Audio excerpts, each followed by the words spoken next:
వెనకటి ఒకడు కొండ మీద ఇలా వాలుగా ఉన్న చోట ఒక గొప్ప భవనాన్ని నిర్మించాడు. కనపడ్డ వాళ్ళందరినీ పిలిచి మరీ చెప్పాడు, ఎక్కడ కడుతున్నానో తెలుసా? కొండ కింద ఆ వాలు మీద కడుతున్నాడు.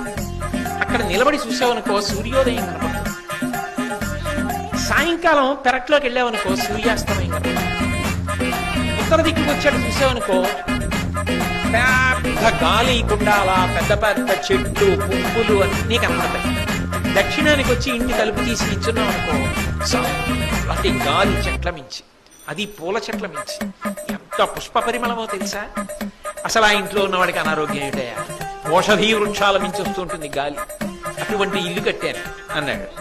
ఇప్పుడు ఉబ్బు ఇదంతా నేనే నేనే నేనే నేనే కట్టాడు. కొన్నాళ్ళైంది, అందరినీ తీసుకొచ్చాడు, చూపించాడు, పంపించాడు, ఫోటోలు తీసుకున్నాడు, సెల్ నిండా పెట్టుకున్నాడు, వాట్సాప్ లో పెట్టాడు, అన్నీ అయిపోయాయి. ఓ రోజు పెద్ద గాలి బయలుదేరింది. మరి కొండ మీద గాలి అంటే ఊళ్ళో గాలి కన్నా ఎక్కువ ఉండదు కాబట్టి మెల్లిగా గాలికి ఒక్కొక్కటి పడిపోవడం మొదలెట్టింది. ఇప్పుడు పెద్ద గాలి వచ్చింది. ఎలా?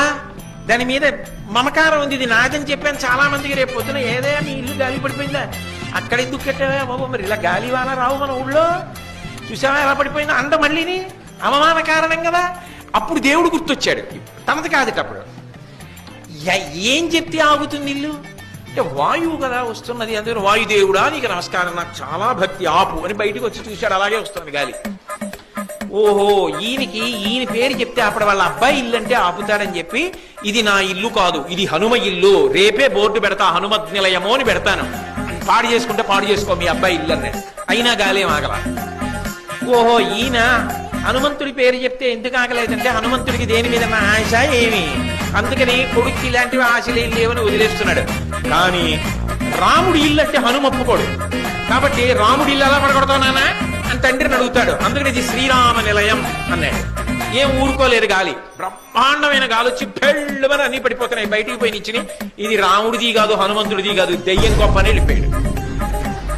అదేంటి మరి కట్టినప్పుడు అంత గొప్పగా అన్నావు, పోయేటప్పుడు దెయ్యం గొప్ప అంటున్నావు అంటే ఉబ్బలా ఉంటుంది పేలిపోవడం.